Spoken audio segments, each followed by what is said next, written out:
Hello guys, कैसे हैं आप सब लोग। आई होप कि आपकी गवर्नमेंट जॉब्स की प्रिपरेशन काफ़ी अच्छी चल रही होगी and I wish you all the best.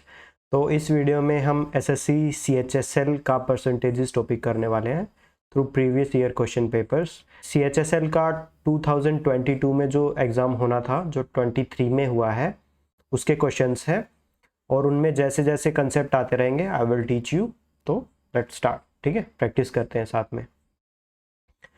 तो if the radius of a circle is increased by 10% then its area would increase by, देखो अगर कोई चीज 10% से बढ़ा रहे हैं तो मैं उसको 1.1 से मल्टीप्लाई कर दूंगा। अगर किसी चीज को 10% से रिड्यूस कर रहे हैं तो मैं 0.9 से मल्टीप्लाई कर दूंगा। सिमिलर वे में अगर किसी चीज को 20% से बढ़ा रहे हैं तो 1.2 से मल्टीप्लाई कर दूंगा या फिर 6/5 से मल्टीप्लाई कर दूंगा। और ऐसे ही अगर 4/5 से कर सकते हैं अगर 80% हो रहा है, या 0.8 से मल्टीप्लाई कर सकते हैं। ठीक है, ये कंसेप्ट समझ में आया। If the radius of a circle is increased by 10 then its area would increase by, तो पहले एरिया था पाई आर स्क्वायर। अब रेडियस 10 से इंक्रीज करी मैंने, अब एरिया कितना हो जाएगा, रेडियस इंक्रीज करी 1.1 से आर, इसका स्क्वायर हो गया। ठीक है, तो अभी पहले एरिया ये था, अब एरिया ये हो गया। एरिया अपना पास क्या हो गया, 1.1 का स्क्वायर इज 1.21 आर स्क्वायर। ठीक है, अब अपना एरिया ये हो रहा है। ठीक है, अब अपना एरिया ये हो रहा है 1.21 आर स्क्वायर। तो 1.21 यानी 21% से बढ़ा दिया, 21 is the correct answer. Let's move to the next question. Before moving to the next question I request you guys, जल्दी से जाओ, एक नोटबुक लेके आओ, नोटबुक और पेन फटाफट से लेके आओ, साथ में सोल्व करते हैं। पहले पोज करो, सोल्व करके देखो, अगर सोल्व नहीं हो रहा है तो you can watch the solution. ठीक है, a cell phone was bought for 18,400 after getting a discount of 8% का डिस्काउंट मिला उसको on its mark price. What is the mark price of the cell phone.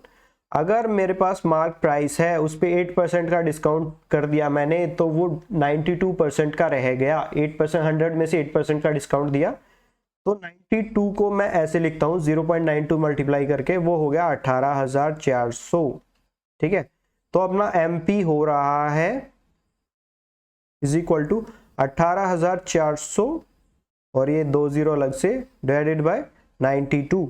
तो 92 का 2 गुना करेंगे तो 184 हो रहा है, 10 20 30 40, तो 20,000 is the correct answer. Let's move to the next question. Before moving to the next question I request you guys, अगर आपको मेरी वीडियोस पसंद आ रही हैं तो प्लीज एक सब्सक्राइब करके जाएं, this gives me motivation to create more videos. ठीक है, तो इस क्वेश्चन पे आते हैं। The pie chart below shows the total number of card sold by a company, cards sold by a company during 5 months. The total car sold in these 5 months is 5400, 5 महीने में इतनी कार बेच दी। The total number of cars sold in January and April is how much more than the number of cars sold in जनवरी और अप्रैल की में से कितनी ज़्यादा है। जनवरी और अप्रैल की अगर मैं 28 और 24 ऐड कर दूं तो 40 और 12 विच इज़ 52 माइनस मई की 12, तो अपने पास आ रहा है 40%। 40% ज्यादा है, तो 40% ऑफ वट, ऑफ 5400। ठीक है, 40/100, ये 2 जीरो से 2 जीरो कट हो रही है। 540 इंटू 4, ठीक है, 540 इंटू 4, तो 500 इंटू 4 2000 और 40 इंटू 4 इज 160। ठीक है, तो ये हो रहा है 2160। 2160 इज द करेक्ट आंसर। देखो मैं एक बार थोड़ा एक्सप्लेन कर देता हूँ इसको। तो ये total number of car sold in जनवरी और अप्रैल में टोटल कितनी हो रही है, 28 और 24 52% हो रही है, और मई में कितनी है 12%। तो 52 में से 12% गए तो 40% ज्यादा है। 40% किसका, 5400 का। 40% कैसे निकालते हैं, 40/100 इंटू 5400। ठीक है, let's move to the next question. A sum of 4,000 become 4,960 in 4 year at simple interest। ठीक है, 4 साल में 4,960 बन गया। If the rate of interest becomes 1.5 times, अगर इंटरेस्ट रेट 1.5 टाइम्स हो रहा है 4 साल में, then by how much this sum will become after 4 times. 4 साल में कितना हो जाएगा, देखो सिंपल इंटरेस्ट का सीधा सा फॉर्मूला होता है, अगर इंटरेस्ट 1.5 गुना हो रहा है, इंटरेस्ट रेट 1.5 गुना हो रहा है तो इंटरेस्ट भी 1.5 गुना हो जाएगा। तो 960 इंटू 1.5 गुना 1.5, ठीक है।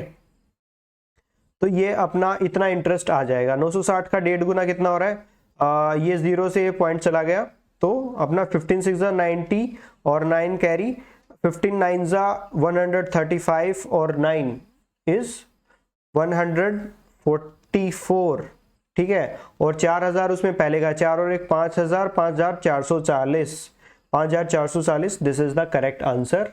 Let's move to the next question, ठीक है।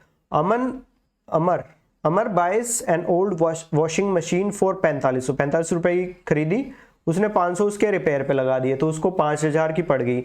If he sells the washing machine for 4500, उसने 500 रुपए का लॉस कर लिया, 5000 की खरीदी थी 4500 पे बेच दी, तो 500 रुपए का तो उसको लॉस हो गया और 5000 रुपए की उसने खरीदी थी तो उसको कितने का लॉस हो गया, उसको 10% का लॉस हो गया। 5000 पे 500 रुपए which is 10%, 10% is the correct answer. Quite an easy question, ठीक है।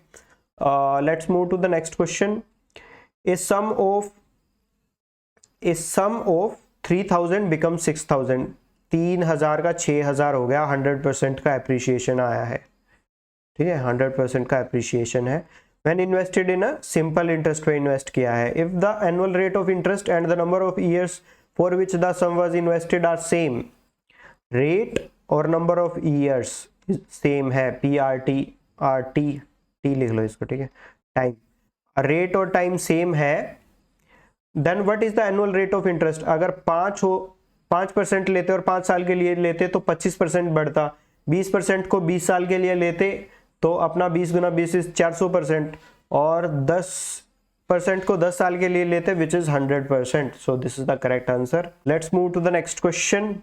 Paras sold his goods for 960 at a 33.33% profit.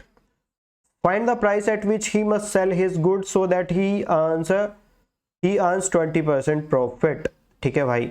तो अपने पास x था, उसको उसने 33% प्रॉफिट पे बेचा, 33% प्रॉफिट इज 4/3, ठीक है।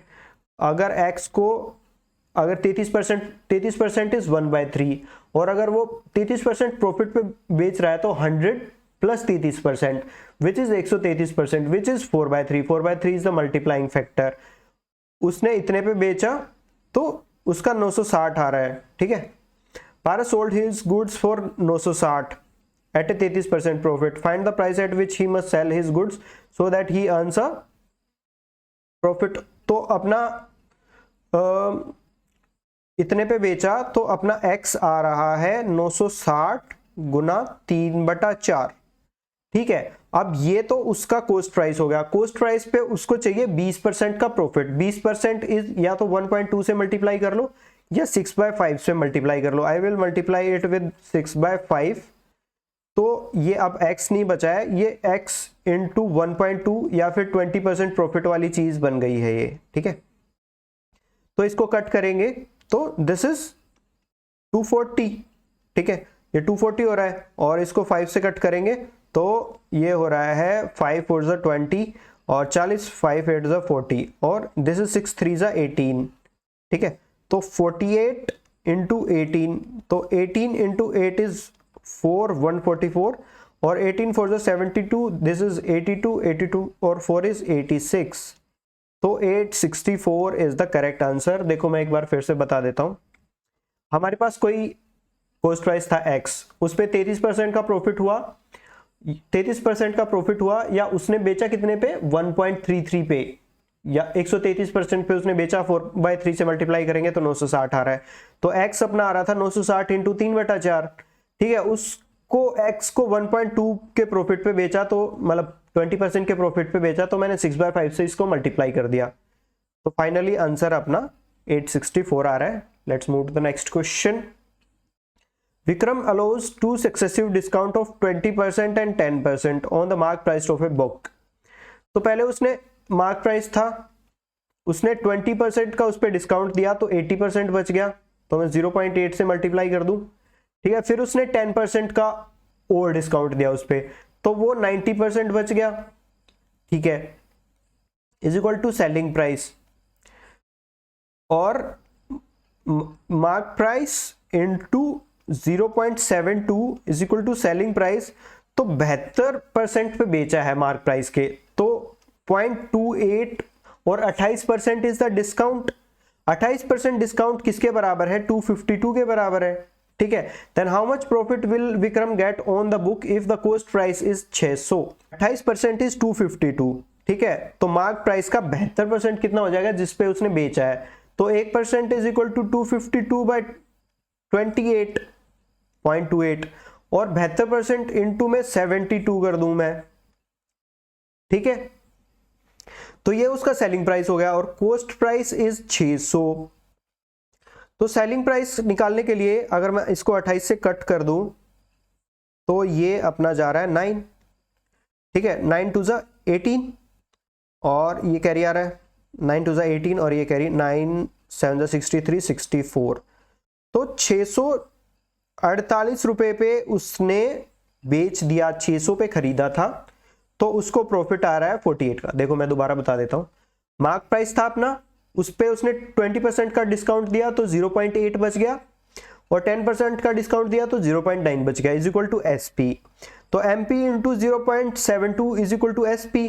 तो उसने 28% का डिस्काउंट दिया विच इज इक्वल टू 252, और 72% कितना हो रहा था? 72%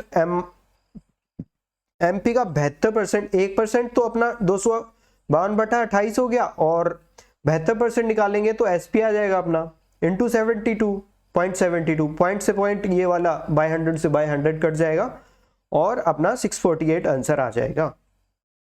Let's move to the next question. If 45% of a certain number is equal to 6/5 of another number, let's say 45% is 45 by 100 of x is equal to 6/5 of another number, 6/5 of y. What is the ratio between the numbers? X by y is equal to 6/5 into 100 bye 45, ठीक है। तो 5 1 ये हो गया अपना 20, ठीक है। तो फिर 5 से कट करेंगे, 5 4 ज़ा 20, 5 9 ज़ा 45, फिर 3 से कट करेंगे, 3 2 ज़ा 6, 3 3 ज़ा 9, तो 2 4 ज़ा 8, 8 is to 3. This is the correct answer. Quite an easy question. Let's move to the next question. Question is, which of the following statement is not correct? इनमें से कौन सी स्टेटमेंट करेक्ट नहीं है? The production of trucks by two companies L in Y year Y1, company L का Y1 का Y1 is 24% of the production of company M in Y1। ये तो 100% से भी ज्यादा है, ये बोल रहा है कि 24% है, तो फर्स्ट वाला तो नहीं करेक्ट है, वो हमें उसमें भी कंसीडर करना है रिजल्ट में, है ना। तो अपने पास ये तो कट गया ऑप्शन, ठीक है, क्योंकि 1 अपना को इंक्लूड करना है, अभी 2 और चेक करना है, 3 तो पहले ही रूल आउट कर चुके हैं हम, ठीक है। The ratio of the production of trucks by company L in year Y4, L in year Y4 to the production of truck by company M in Y4 is 10:3, 10:3। ये तो कम है, तो रेशियो तो ज्यादा आनी चाहिए थी, तो ये भी कट गया, तो 1 and 2 only is the correct answer. So this is the end of our video guys. Thank you guys for watching this video, और प्लीज सब्सक्राइब करके जाएं। Thank you guys, thank you very much.